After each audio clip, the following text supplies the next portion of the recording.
Facebook থেকে একটা বৌদির নাম্বার পেয়েছি। হ্যাঁ ফোনটা লাগিয়ে দেখি না ওরা কি হয়।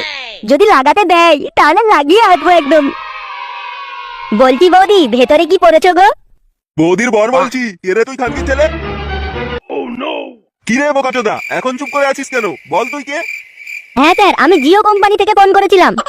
তোর কোম্পানি তোর পদেই গুজে দেবো শুয়ারের বাচ্চা। তুই আমার বউকে ফোন করেছিস কেন খানকির ছেলে? আমার বউয়ের তো কোনো জিও সিম নেই, আমার বউয়ের তো এয়ারটেলের সিম। মানে বলছিলাম দেখো, আমার মনে হচ্ছে রং নাম্বারে কল চলে গেছে। বোকাচোদা, রং নাম্বারে ফোন করে কেউ ভেতরের কথা জিজ্ঞেস করে? বাবাকে লাগানো শেখাচ্ছ তুমি? এই গান মেরেছে, এবার কি বলবো? বলছি কাকু, কিছু শোনা যাচ্ছে না। হ্যালো, কে? Hello hello hello. এখন শুনতে পাচ্ছিস না তো? যখন তোর বাড়িতে গিয়ে তোর বাবা মার সামনে বলবো তখন ঠিক শুনতে পাবি। বুঝলি বোকাচোদা, তোর বাড়ি খুঁজে বের করতে আমার বেশি সময় লাগবে না। না কাকু, এরকম করবেন না। আমার বাড়িতে দয়া করে আসবেন না। আমি কথা দিচ্ছি, আমি আর কোনোদিন ফোন করবো না। ভুল হয়ে গেছে কাকু।